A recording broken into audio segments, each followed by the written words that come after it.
Shalom. Kita bersyukur untuk minggu pagi hari ini kita boleh kembali diberi kesempatan oleh Tuhan untuk datang bersama-sama beribadah kepada Tuhan. Dan hari ini kita akan belajar bersama-sama di dalam kitab Kisah Para Rasul. Kitab Kisah Para Rasul pasal yang ketiga, kita akan membacanya ayat yang pertama sampai ayat yang ke-10. Kitab Kisah Para Rasul pasal yang ketiga, kita membaca ayat yang pertama sampai ayat yang ke-10. Demikian firman Tuhan. Dalam terjemahan baru 2 dikatakan seperti ini. Petrus memulihkan orang lumpuh. Pada suatu hari menjelang waktu sembayang, yaitu jam 3 sore, naiklah Petrus dan Yohanes ke bait Allah. Di situ ada seorang laki-laki yang lumpuh sejak lahirnya, sehingga ia harus diusung.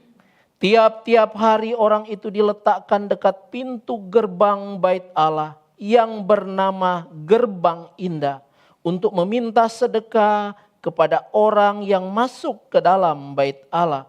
Ketika orang itu melihat bahwa Petrus dan Yohanes hendak masuk ke bait Allah, ia meminta sedekah. Mereka menatap dia dan Petrus berkata, "Pandanglah kami." Lalu orang itu menatap mereka dengan harapan akan mendapat sesuatu dari mereka. Namun Petrus berkata, "Emas dan perak tidak ada padaku, tetapi apa yang kupunyai kuberikan kepadamu. Dalam nama Yesus Kristus orang Nazaret itu, bangkit dan berjalanlah." Lalu ia memegang tangan kanan orang itu dan membantu dia berdiri. Seketika itu juga kuatlah kaki dan pergelangan kaki orang itu. Ia melompat berdiri dan mulai berjalan. Lalu ia masuk bersama mereka ke dalam bait Allah sambil berjalan dan melompat-lompat serta memuji Allah.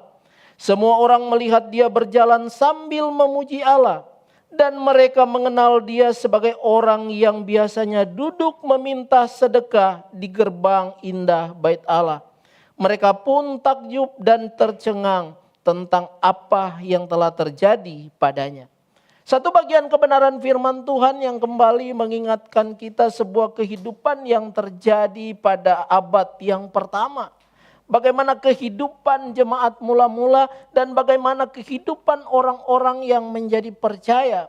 Sebelumnya kita sudah belajar bersama-sama bagaimana ketika Petrus selesai menyampaikan kebenaran firman Tuhan. Selesai dia mengumandangkan Injil kebenaran Yesus Kristus. 3.000 orang bertobat. Tetapi menjadi satu hal yang berbeda ketika kita masuk di dalam pasal yang ketiga. Bukan lagi berbicara tentang 3.000 orang. Tetapi ada satu pribadi yang justru menjadi bagian penting yang menjadi perenungan kita di pagi hari ini. Kalau kita melihat ketika dikatakan bahwa Petrus dan Yohanes pergi ke bait Allah, maka berbicara bait Allah, disitulah tempat orang beribadah. Disitulah tempat orang-orang untuk datang berdoa. Disitulah berkumpul orang-orang yang mau datang menyerahkan seluruh kehidupan dan pergumulan mereka kepada Tuhan. Mau menyampaikan kepada Tuhan setiap apa yang menjadi rindu. Setiap apa yang menjadi permohonan mereka. Dan bait Allah memberikan gambaran bahwa disitulah digambarkan tentang kehadiran Allah pada waktu itu. Kemudian yang hadir di situ adalah rasul-rasul. Ada Petrus dan ada Yohanes. Tetapi menjadi tidak kalah menarik. Di situ dikatakan ada seorang pengemis atau seorang peminta yang meminta sedekah. Maka saat mereka masuk ke dalam bait Allah, waktu masuk ke dalam pintu gerbang, dikatakan oleh Alkitab sebagai pintu gerbang yang indah atau pintu elok. Pintu gerbang bait Allah. Flavius Josephus mengatakan, kenapa disampaikan itu adalah pintu gerbang yang indah? Sejarawan Yahudi yang kelahiran tahun 37, maka sangat besar kemungkinan dia hadir atau dia bersama-sama atau dia sangat tahu situasi yang terjadi pada waktu itu. Karena kalau dia lahir tahun 37, berarti sesudah kematian Kristus, kebangkitan Kristus kira-kira 4 tahun kemudian maka lahirlah dia. Yosefus lahir. Maka dia sudah tahu. Sehingga kalau kita baca selanjutnya bagaimana tahun 70 akhirnya Bait Allah diruntuhkan. Tapi dari sini kita bisa melihat. Dia mengatakan kenapa itu digambarkan sebagai gerbang yang indah. Atau pintu elok Bait Allah. Maka digambarkan bahwa salah satu hal yang ditunjukkan tingginya aja 50 hasta. Kalau 50 hasta, maka kalau kita ukuran meter itu kurang lebih 22 meter. Dan dikatakan itu diselimuti oleh emas dan perak. Kalau di Indonesia mungkin seperti Tugu Monas ya, dilapisi oleh emas dan perak. Tetapi dalam hal ini ketika diungkapkan bahwa itu gerbang yang indah, mau menunjukkan sebuah gerbang yang begitu luar biasa, sebuah gerbang yang menggambarkan kemegahan yang luar biasa. Tetapi saat yang bersamaan di pintu gerbang itu justru yang duduk di situ adalah seorang pengemis. Justru yang duduk di situ adalah seorang peminta sedekah, maka sangat bertolak belakang. Tetapi dalam situasi seperti ini, semua orang pasti datang ke Bait Allah untuk datang berdoa dan dia selalu ditempatkan di situ. Pengemis ini selalu ditempatkan di situ oleh keluarganya atau oleh saudara-saudaranya untuk meminta sedekah. Tetapi dalam konteks orang Yahudi, tidak ada istilah bilangnya pengemis. Karena tidak ada dalam hukum orang Yahudi pengemis itu. Yang menjadi ajaran bagi orang Yahudi, orang yang meminta pasti ada. Tetapi itu dikatakan ilegal. Artinya apa? Itu bukan sesuatu yang harus dilakukan. Itu bukan sesuatu yang sah, itu bukan legal, ilegal. Maka ini adalah kebiasaan yang salah. Tetapi kita harus mengingat kenapa kebiasaan yang salah ini terbangun. Kebiasaan yang salah terbangun karena dia melihat situasi, kondisi tertentu di dalam diri dia sehingga tidak ada harapan di sana. Maka dalam ajaran Yahudi justru mau dia orang yang dikatakan miskin sekalipun. Ketika dia memiliki sesuatu dia diwajibkan untuk memberi. Maka hukum Yahudi mengajarkan semua orang Yahudi harus memberi. Itu mutlak. Mau dia miskin, mau dia kaya, dia harus memberi. Tapi persoalannya adalah pengemis yang gak punya apa-apa. Tetapi kalau kita belajar, pengemis ini umurnya 40 tahun, di atas 40 tahun. Berapa lama dia ada di situ? Berapa lama dia sering meminta di situ? Maka secara kasat mata semua orang yang di Bait Allah pasti sudah mengenal dia. Sudah tahu dia. Sudah paham siapa dia. Tetapi ketika digambarkan bahwa pengemis itu melihat ada sesuatu yang berbeda. Khususnya bagi Petrus dan Yohanes. Maka dia dikatakan Alkitab ketika dia memandang dia meminta kepada Petrus dan Yohanes. Tetapi menjadi menarik ketika dikatakan sebuah harapan dari seorang pengemis untuk mendapatkan sesuatu daripada rasul. Tetapi saat yang bersamaan justru dia tidak mendapatkan apa yang dia inginkan.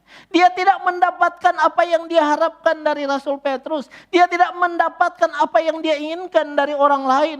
Tetapi justru saat yang bersamaan dikisahkan di dalam Alkitab bahwa Petrus langsung berbicara kepada dia. Maka pengemis tidak mendapatkan apa yang dia inginkan. Dan yang terjadi adalah sedekah atau emas perak lagi mau menunjukkan. Petrus berkata seperti ini, emas dan perak tidak ada padaku. Memberikan gambaran, emas dan perak itu tidak akan pernah membuat orang yang lumpuh ini masuk ke dalam Bait Allah. Sekian tahun dia meminta kepada orang lain. Dia selalu berharap tentang apa yang dia dapatkan berbicara tentang emas dan perak. Tetapi lagi-lagi, kebiasaan yang salah tidak akan membawa dia ke dalam Bait Allah. Kebiasaan yang dia berpikir inilah hidupku. Tapi dia tidak pernah sampai di dalam Bait Allah. Dia selalu hanya berdiam di pintu gerbang. Dan orang-orang yang masuk ke dalam Bait Allah tidak memedulikan dirinya. Maka dari sini kita bisa melihat. Kalau emas dan perak digambarkan enggak akan membawa dia. Artinya bagaimana merubah dia. konsep hidupnya seperti apa. Maka disinilah dikatakan oleh Alkitab, pengemis justru bukan mendapatkan emas dan perak. Karena dikatakan oleh Petrus, emas dan perak tidak ada padaku. Dan yang pengemis dapatkan adalah sesuatu yang tidak pernah dia harapkan, sesuatu yang tidak pernah dia inginkan, dan sesuatu yang tidak pernah dia lihat. Dikatakan apa? Dalam nama Yesus Kristus, orang Nazaret itu bangkit dan berjalanlah. Apa yang ada pada Petrus? Itulah yang diberikannya kepada pengemis. Sedangkan mungkin orang lain yang masuk pada waktu itu biasa memberi apa yang ada, ku kasih selesai. Dengan memberi selesai, dengan memberi selesai.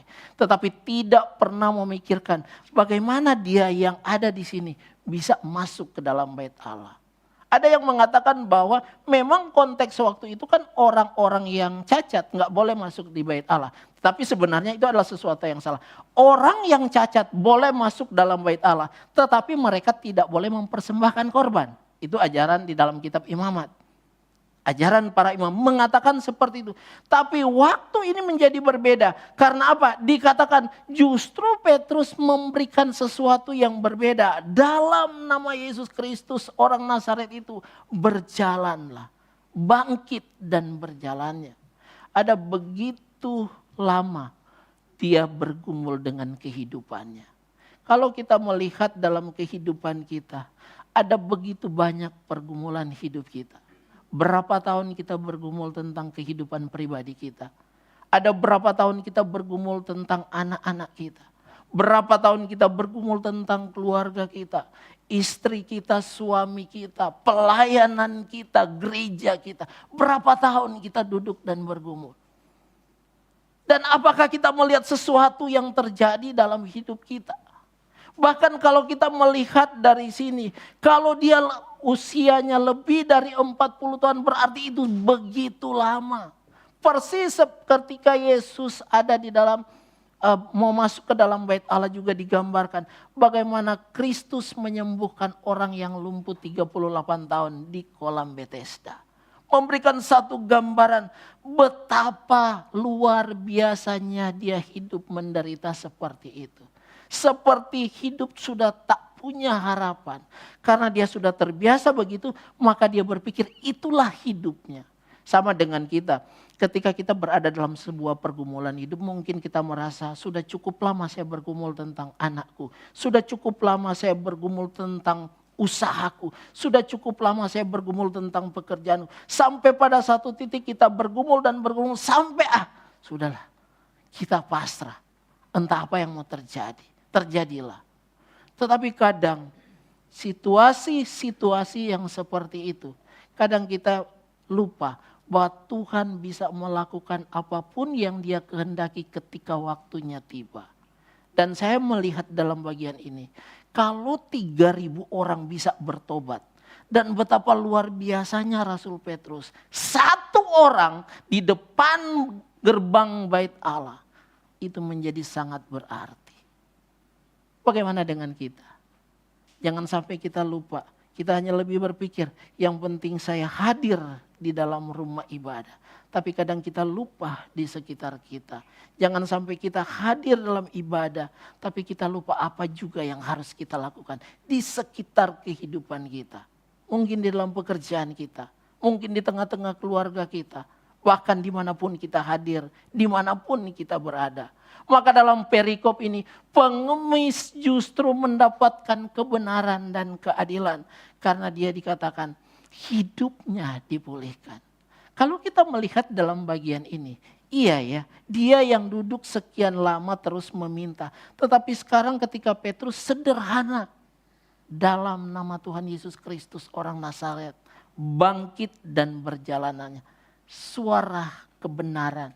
Injil kebenaran harus disaksikan. Sampaikan kebenaran kepada orang lain. Oh, kadang mungkin orang berpikir dia udah gak butuh kebenaran kok. Dia udah gak butuh firman, biarkan saja. Tetapi kita harus mengingat. Tidak ada yang salah ketika kita menyampaikan kebenaran. Dan dalam bagian ini juga diungkapkan bahwa hidup pengemis itu dipulihkan. Karena apa? Karena dia bisa berdiri, dia bisa bangkit dari kehidupannya, dan dia datang di tengah-tengah banyak orang. Maka yang kita lihat dalam bagian ini, kalau tadi dia sudah dipulihkan, secara fisik dia sudah dipulihkan, dia sudah bisa berdiri, dia sudah bisa melompat. Tetapi pemulihan yang sempurna justru inilah yang terjadi kepada dia. Karena dikatakan Alkitab, kaki dan pergelangan kaki menjadi kuat.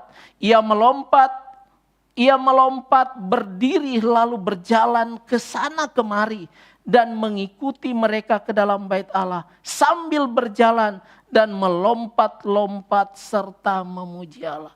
Pemulihan yang sempurna. Mengapa saya mengatakan inilah pemulihan yang sempurna? Karena kalau cuma dikasih uang dia tidak akan pernah berubah. Hidupnya tetap akan di situ. Mau sampai kapanpun dia akan tetap di pintu gerbang. Kalaupun orang saudara-saudaranya mau mengantarkan dia di situ. Kalau enggak, mungkin enggak bisa lagi.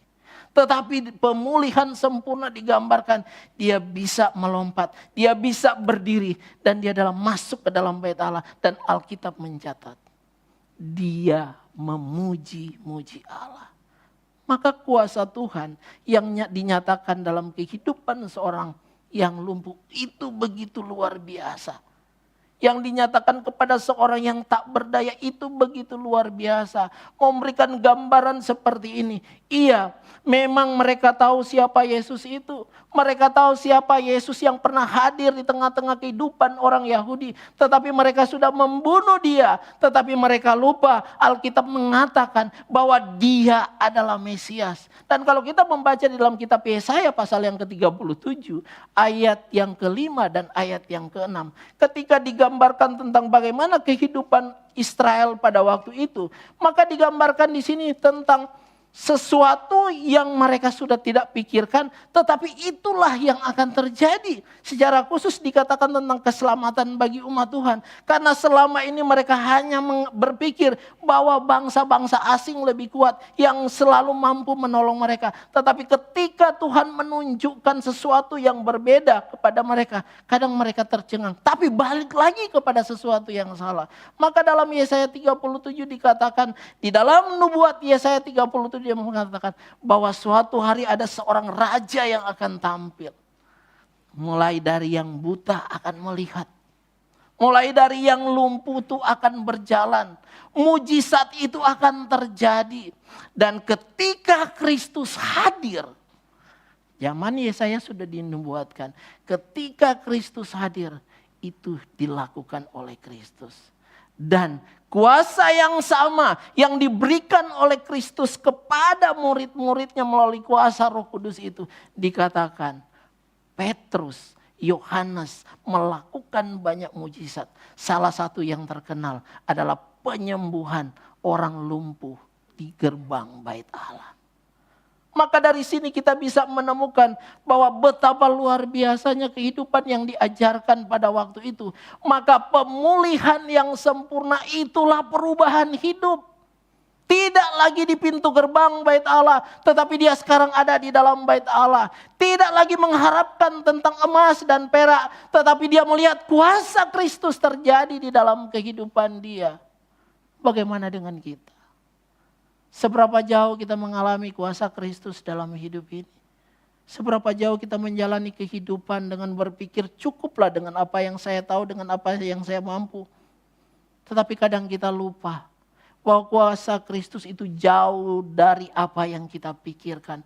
Tak pernah terpikirkan oleh seorang yang lumpuh kalau dia akan berjalan dan memuji Tuhan di dalam bait Allah.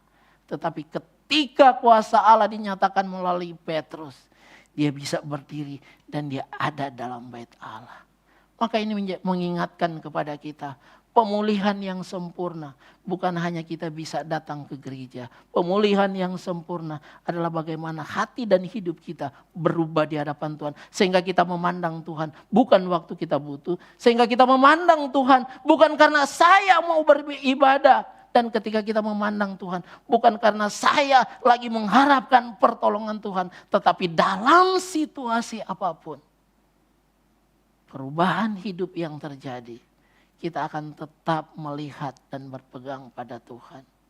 pergumulan yang berat yang terjadi dalam kehidupan kita. Mungkin kita udah gak mampu, kita udah gak sanggup. Berat sekali pergumulan kita. Bahkan mungkin kita bilang, Pak, saya sudah berdoa kepada Tuhan terus menerus. Tetapi seakan-akan itu tidak pernah ada jalan keluar. Tetapi satu hal yang ingin saya sampaikan. Memang kita bergumul dalam hal itu. Kita berjuang dalam hal itu. Dan seakan-akan semua jalan tertutup. Tapi jangan pernah memandang kalau mata Tuhan itu tertutup bagi kita. Tinggal waktunya kapan itu yang menjadi kerinduan kita. Supaya kita tahu bahwa Tuhan tetap hadir, Tuhan tetap menolong, Tuhan tetap memimpin. Betapa sakit hatinya seorang Hana ketika dia hadir dalam bait Allah bersama dengan suaminya, tetapi dia selalu dibuat marah oleh orang yang ada di sekitar dia, khususnya Penina. Sehingga Alkitab mengatakan begitu sakitnya hati Hana karena perlakuan Penina kepada dia. Tetapi apa yang Alkitab katakan? Satu ketika dikatakan bahwa dia datang ke bait Allah dan dia berdoa. Dan beberapa tahun kemudian dia mendapatkan jawaban. Di dalam kepedihannya itu, dia hanya datang pada Tuhan. Dan Alkitab berkata, berkali-kali setiap tahun Elkana mengajak mereka untuk datang ke bait Allah. Tetapi berapa tahun dia harus mengalami penderitaan. Tapi satu hal yang terjadi. Ketika Elkana gak mampu melihat istrinya yang sedang bergumul.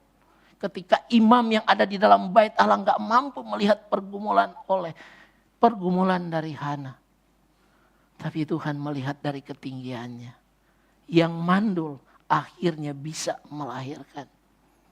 Yang gak diharapkan justru itu yang terjadi. Tapi dalam pergumulan seorang Hana ketika itu terjadi sederhana. Dia berjanji menyerahkan kembali kepada Tuhan. Dan hidupnya memuji Allah. Makanya ada puji-pujian Hana di hadapan Tuhan. Persis juga digambarkan tentang seorang peminta, seorang lumpuh. Bagaimana dia datang memuji Tuhan di hadapan Allah. Dan itulah sebenarnya yang menjadi kerinduan Tuhan. Kita sudah lama hidup di dalam dunia ini. Kita sudah lama bergumul dengan kehidupan kita. Dan kita menikmati hidup yang Tuhan sudah beri. Tetapi jangan sampai hidup kita tidak memuji Tuhan. Hidup kita tidak kita serahkan kepada Tuhan. Maka ketika dikatakan pengemis yang dipulihkan, di sini digambarkan bahwa semua orang melihat dia berjalan sambil memuji Allah. Betapa bahagianya orang-orang melihat orang percaya yang datang beribadah memuji Tuhan. Tetapi di sisi yang lain, ketika dikatakan semua orang melihat dia berjalan sambil memuji Allah. Padahal diceritakan bahwa apa? Justru orang-orang yang melihat sebelumnya bahwa dia ada di pintu gerbang. Terkadang orang yang baru percaya kepada Tuhan bisa menjadi pelajaran penting bagi kita yang sudah lama beribadah kepada Tuhan. Terkadang orang yang baru pertama masuk ke dalam bait Allah memuji Tuhan menjadi cambukan di dalam hidup kita bahwa iya, hidup itu ada yang menentukan, bahwa hidup itu bisa berubah ketika Tuhan mau memulihkan. Maka jangan pernah kita menganggap rendah Tuhan dalam hidup ini. Dan jangan kita pernah menganggap rendah bahwa kuasa Tuhan itu tidak terjadi dalam kehidupan kita. Kuasa Tuhan itu terjadi kepada siapapun ketika Tuhan menghendakinya. Maka saya menulis seperti ini. Pengemis yang dipulihkan dikatakan begini. Bukan lagi dia sebagai peminta di pintu gerbang bait Allah. Tetapi pemuji Allah di dalam bait Allah. Sungguh luar biasa. Peminta kini menjadi pemuji. Maka sebagai orang Kristen, kita yang ada di dalam gereja, harusnya kita menjadi pemuji Tuhan. Karena kita sudah berada di dalam gereja. Harusnya kita menjadi penyembah Tuhan. Karena kita sudah masuk dalam lingkup kita sebagai orang-orang yang percaya kepada Tuhan. Dan yang berikut, di dalam ayat yang terakhir dikatakan seperti ini. Lalu mereka mengenal dia sebagai orang yang biasanya duduk meminta sedekah di gerbang indah bait Allah. Sehingga mereka takjub dan tercengang tentang apa yang telah terjadi kepadanya. Sesuatu yang berbeda. Yang mereka kenal hanya orang biasa, hanya mereka kenal sebagai orang yang cacat, yang mereka kenal yang tidak bisa berbuat apa-apa. Tetapi sekarang mereka bisa melihat ada di dalam bait Allah. Dan yang mereka lihat bukan hanya ada di dalam bait Allah, bahkan sepanjang jalan dia masuk ke dalam bait Allah dikatakan dia melompat dan memuji-muji Tuhan. Ketika pemulihan terjadi di dalam diri seseorang, dia tidak lagi melihat kekurangan dia. Dia tidak lagi melihat apa yang dia pakai, apa yang dia kenakan. Tetapi dia melihat bagaimana Roh Kudus Tuhan yang hadir dalam hidup dia mengubahkan cara pandang dan cara hidup dia. Sehingga dia tidak pernah malu memuji dan memuliakan Tuhan di tengah-tengah orang yang mungkin saat itu berpenampilan jauh melebihi dari dia yang dikatakan sebagai pengemis di depan pintu gerbang bait Allah. Tapi itu tidak membuat dia tidak memuji Tuhan, tapi membuat dia menunjukkan satu sikap yang luar biasa. Maka di dalam bagian ini hal yang penting yang menjadi pengajaran buat kita ketika kita menjalani hidup ini, kuasa Tuhan dinyatakan. Dan saya percaya kuasa Tuhan juga dinyatakan di dalam kehidupan kita. Karena kalau kita melihat pada kebenaran firman Tuhan ini, iya ya, Tuhan tidak memilih orang. Siapapun yang dia kehendaki untuk ditolong, pasti ditolongnya. Tapi soal waktunya memang kita nggak tahu. Tapi kalau sudah tiba waktunya, tidak ada yang bisa menahan dia. Tidak ada yang bisa memberhentikan dia. Bahkan tidak ada yang sanggup untuk mengatakan, diam, jangan kamu bicara. Tapi dia meluapkan sebuah ungkapan syukurnya dengan pujian, memuji, mengagungkan Tuhan dalam hidup dia. Maka pengenalan akan Tuhan dalam hidup kita. Karena kita tahu kita hidup yang dipulihkan. Kita tahu kita adalah orang yang percaya. Pengenalan kita akan Tuhan membawa kita kepada satu pandangan. Di mana hidupku adalah untuk Tuhan. Maka dalam setiap apa yang kita lakukan dan kerjakan, itu menjadi bagian untuk aku beribadah kepada Tuhan. Itu menjadi bagian apa yang aku kerjakan, ku kerjakan seperti untuk Tuhan. Seperti yang disampaikan oleh Rasul Paulus. Apapun yang dikerjakan, biarlah kita mengerjakan seperti untuk Tuhan. Maka ketika kita beribadah, biarlah kita melakukan ibadah minggu ini seperti ibadah untuk Tuhan. Ketika kita berdoa, kita lakukan ini seperti untuk Tuhan. Ketika kita bersama dengan keluarga, kita lakukan kehidupan kita, menjalannya seperti untuk Tuhan. Karena itulah yang Tuhan inginkan dalam hidup kita. Maka sebagai kesimpulan dan pembelajaran bagi kita yang pertama adalah kuasa Allah memulihkan manusia. Maka ketika kita tertunduk dan tak mampu lagi untuk menjalani hidup kita. Bahkan mungkin kita berpikir bahwa aku punya persoalan hidup yang sudah tidak bisa ditolong lagi. Ingat, ketika kita mengatakan bahwa saya sudah tidak bisa ditolong lagi. Hidupku sudah gak bisa ditolong lagi oleh orang lain. Tapi kita harus ingat bahwa masih ada Tuhan yang mau menolong kita. Jangan sampai Tuhan pun kita tolak dalam hidup ini. Tapi ingat, kalau Tuhan mau memulihkan kita, sekalipun kita menolak Tuhan dalam hidup ini, kita gak akan pernah mampu menolak dia. Karena dia bisa menarik siapapun untuk percaya kepadanya dan bisa memuji dan memuliakan Allah. Kuasa Allah yang memulihkan hidup kita. Maka dalam persoalan hidup kita, kita bawa kepada Tuhan dan kita percaya bahwa Tuhanlah yang punya kuasa untuk memulihkan kehidupan kita. Jangan seperti orang-orang Israel, orang-orang Yehuda pada waktu itu. Mereka berpikir dengan meminta pertolongan kepada Mesir bisa menolong mereka. Tapi ternyata tidak. Malah mereka menjadi babak belur. Padahal Tuhan yang ada bersama-sama dengan mereka. Tapi mereka tidak melihat pada Tuhan. Tapi kuasa Tuhan tetap dinyatakan kepada umatnya. Karena apa? Karena umatnya adalah pilihannya. Persis demikian juga dengan hidup kita. Kita adalah umat pilihan Tuhan. Maka kita percaya pada kuasa Tuhan. Karena kuasa Tuhan yang sanggup menolong pribadi kita, yang sanggup menolong keluarga kita, yang sanggup membawa hidup keluarga kita datang memuji dan memuliakan Tuhan. Dan yang kedua, pengemis menjadi pemuji Allah. Betapa luar biasanya ketika firman Tuhan mengajarkan.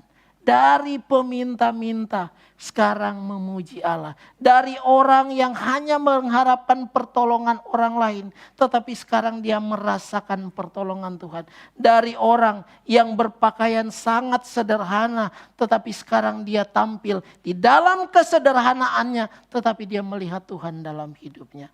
Bukankah itu juga menjadi kerinduan kita? Bagaimana kita menjalani hidup kita? Bagaimana kita melihat Tuhan dalam hidup kita. Tetapi saya percaya ketika kita melihat Tuhan itu begitu agung, mulia dan berkuasa atas hidup kita. Maka kita akan merasakan pemulihan hari lepas hari di hadapan Tuhan. Maka yang paling penting, jangan pernah menjauh dari Tuhan. Tapi lihatlah Tuhan di tengah-tengah penderitaanmu. Tetapi lihatlah Tuhan di tengah-tengah pergumulanmu. Lihatlah Tuhan di tengah-tengah ketidakmampuanmu menjalani hidup ini. Karena itulah yang akan menolong kita. Ada begitu banyak orang yang akhirnya menyerah. Dan gak mau datang lagi pada Tuhan. Karena seakan-akan Tuhan sudah membiarkan dia. Tetapi di sisi yang lain Alkitab menjelaskan. Orang mungkin gak peduli. Tapi Tuhan peduli. Orang mungkin gak menghargai. Tapi Tuhan melihat umatnya. Dan itulah yang menjadi harapan kita sebagai keluarga, sebagai orang-orang yang percaya. Dan yang terakhir, keajaiban Tuhan membawa perubahan hidup. Petrus awalnya takut. Tapi ketika Roh Kudus hadir dalam hidupnya, maka dia punya keberanian untuk mewartakan Injil. Dia punya keberanian untuk masuk ke dalam bait Allah. Dan dia punya keberanian mengatakan bahwa emas dan perak tidak ada padaku. Tetapi yang ada padaku kuberikan padamu. Di dalam nama Tuhan Yesus Kristus orang Nazaret. Bangkit dan berjalannya. Sesuatu yang berubah. Kuasa Roh Kudus hadir. Dia datang dengan sebuah keberanian. Menyampaikan kebenaran kepada orang yang tidak punya pengharapan. Menyampaikan kebenaran kepada orang-orang yang sudah tidak dianggap lagi. Dan di situ Tuhan menyatakan mujizatnya. Dan di situ Tuhan menyatakan kuasanya. Dan di situ Tuhan menyatakan sebuah perubahan hidup bisa terjadi kapan saja ketika Tuhan hadir dalam hidup kita. Maka dari sini kita bisa kembali melihat pada diri kita. Bercermin pada diri kita. Sejauh mana kita menjalani hidup sebagai orang percaya. Sejauh mana kita bergumul tentang kehidupan kita. Dan sejauh mana kita tetap melihat Tuhan yang punya kuasa besar untuk menolong kita. Karena kalau kita melihat pada kebenaran, seringkali kuasa Tuhan dinyatakan di tengah-tengah ketidakmampuan kita. Persis seperti Paulus, berkali-kali berdoa, tetapi disitulah dia menemukan kuasa Tuhan yang dinyatakan di tengah-tengah ketidaksembuhan dia. Kuasa Tuhan menjadi nyata bagi dia. Bukankah itu juga menjadi semangat kita sebagai orang yang percaya? Sebagai ayat yang terakhir kita baca bersama-sama. 2:3. Jadi siapa yang ada di dalam Kristus, ia adalah ciptaan baru. Yang lama sudah berlalu, sesungguhnya yang baru sudah datang. Biarlah kita boleh terus membawa kehidupan kita kepada kehendak dan ketetapan Tuhan. Dan pemulihan itu terjadi kepada setiap orang yang percaya kepada Tuhan. Menjadi pertanyaan sederhana. Sudahkah kita mengalami Tuhan dalam hidup ini? Dan sudahkah kita dipulihkan oleh Tuhan? Ketika kita merasakan semua itu terjadi, biarlah hidup kita semua memuji dan memuliakan Tuhan. Tuhan memberkati. Mari kita berdoa.